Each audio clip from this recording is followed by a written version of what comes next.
Vamos a entrar ya en materia de política nacional, que sigue dando vueltas al caso Santos Cerdán, al escándalo que salpica al Partido Socialista y que salpica al Gobierno. Decíamos antes 40 y pico días sin comparecer, y en muy pocas horas ha comparecido 2 veces el presidente del Gobierno. Había mucha expectación. La primera fue el jueves, la segunda fue ayer, después de la reunión de la ejecutiva del Partido Socialista. Fue además una comparecencia que se fue retrasando, estaba prevista como para la 1 del mediodía aproximadamente, y al final acabó siendo a primera hora de la tarde. Había mucha expectación para ver qué tipo de anuncios hacía el presidente del Gobierno, después de que quedara constatado que lo que había anunciado, esa petición de perdón, el cortafuegos con la dimisión de Santos Cerdán, el anuncio de la auditoría externa, algunos cambios en el Partido Socialista, había quedado constatado que se había quedado corto.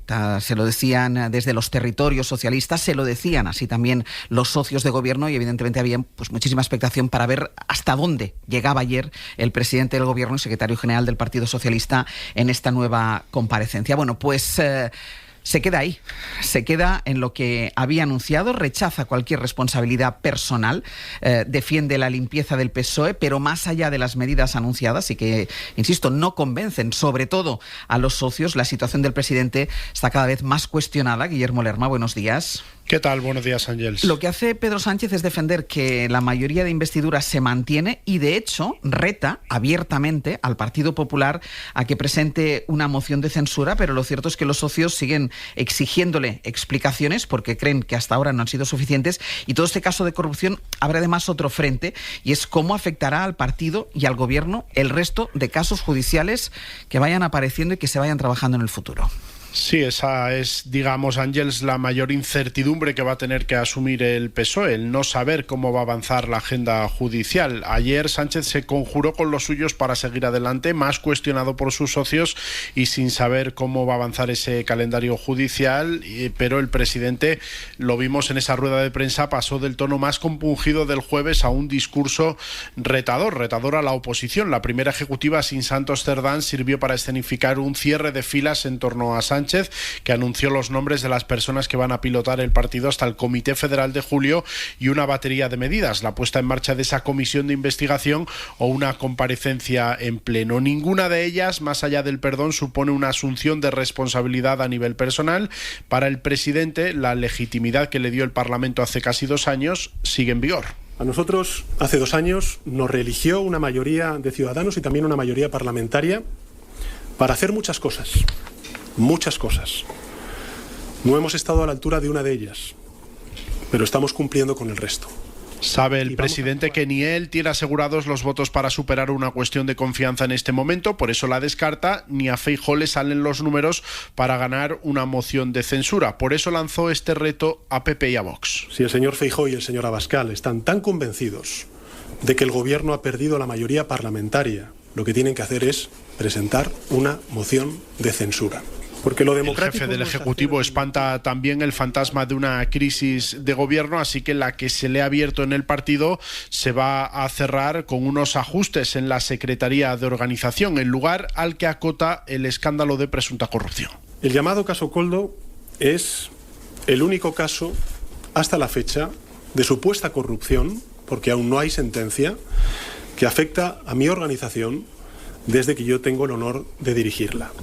El principal argumento que Sánchez da a los suyos para defender que hay que seguir es que no hacerlo supondría dar paso a un gobierno de PP y Vox. Entregarle las riendas del país a una coalición del Partido Popular con Vox, que están impulsando una agenda reaccionaria y que actualmente tiene abiertas 30 casos de corrupción, sería una tremenda irresponsabilidad. Así que de forma implícita el presidente lo que está reconociendo también es que ir a elecciones en este momento supondría perderlas y no tener tampoco posibilidades de reeditar la coalición. Frente a esa alternativa, Sánchez le dijo a los suyos a puerta cerrada y ante los medios ya en esa rueda de prensa que tiene la obligación de seguir.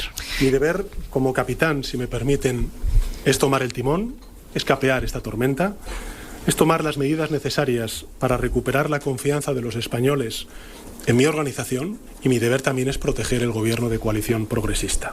Apeló Sánchez varias veces a la mayoría parlamentaria, una mayoría que hasta ahora no le ha permitido ni sacar presupuestos ni desbloquear la agenda legislativa y que sale de todo este escándalo aún más debilitada. Guille, gracias. Hasta luego. Después hablaremos de los socios. Ha empezado esas reuniones, Podemos no quiere ir, Esquerra no quiere fotografías, ayer solo se reunió con Sumar. Después iremos a los socios. La clave también está en si estos anuncios pocos que hace el presidente del Gobierno, estas explicaciones que da el presidente del Gobierno, convencen a las voces discordantes que hay dentro del propio Partido Socialista. En los territorios están preocupados, cada vez son más los que le piden esas elecciones anticipadas para que toda esta situación en el Partido Socialista no contamine las elecciones municipales y las elecciones autonómicas. Ana Fernández Vila, buenos días. ¿Qué tal, Ángeles? Buenos días. Ante estas discrepancias dentro del propio partido, discrepancias que llegan sobre todo de los territorios, Sánchez fue tajante: no habrá elecciones anticipadas, ya lo dijo también el jueves pasado, no va a agotar la legislatura,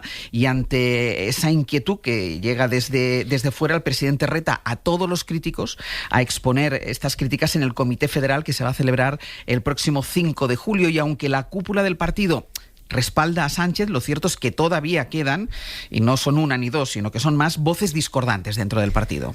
Sí, aún quedan, sí, pero bueno, como decías, a la espera de lo que ocurra el Comité Federal del 5 de julio, Sánchez sí logró salir ayer de Ferraz, al menos con el respaldo cerrado de la cúpula del PSOE. Un cierre de filas con el que de algún modo sí está conteniendo, al menos por ahora, como decimos, el clamor que empezaba a llegar desde algunos territorios pidiendo un adelanto electoral y un congreso extraordinario. Estas medidas que le estaban pidiendo sobre todo algunos alcaldes y cargos provinciales y algún líder autonómico para contener la hemorragia y salvar las autonómicas y municipales del 2027, ayer quedaron descartadas. Según fuentes presenciales, nadie planteó el adelanto electoral. Lo que sí se trató en un debate que duró más de 4 horas y que sí reconocen que fue intenso fue la conveniencia o no de buscar fórmulas para darle voz a la militancia, como el Congreso Extraordinario. Pero Sánchez logró convencer a los suyos de que eso ahora no toca, porque los cambios se van a limitar, es lo previsto, a la Secretaría de Organización. Y lo que hizo en su comparecencia posterior el presidente, de hecho, fue retar a los críticos a que lleven sus quejas al Comité Federal de ese 5 de julio. Les animo a que en el Comité Federal intervengan, que lo hagan en los órganos internos de la organización, y desde luego que la crítica siempre va a ser bienvenida, porque esta es una organización con una democracia interna, que es lo que garantiza la autonomía en la toma de decisiones de esta organización. Fuentes de Ferraz iban ayer más lejos y retaban a los críticos a recabar firmas para forzar ese Congreso extraordinario, conscientes de que el control de Sánchez que tiene del PSOE es prácticamente total, tras los sucesivos congresos en los que se ha ido rodeando de fieles y situándoles en los territorios. Eso sí, las críticas no han desaparecido del todo, como decíamos. Ayer, por ejemplo, un dirigente nos decía que la respuesta se sigue quedando corta y le reprocha al presidente también esa actitud desafiante que mostró ayer, lejos del Sánchez del jueves, que sí supo, dice, transmitir que se hacía cargo de la situación, que sí estaba dispuesto a asumir responsabilidades, aunque sea por el hecho, dice este dirigente, de haber dejado el partido en manos de Cerdán sin contrapesos en la interna. Ana, gracias. A vosotros.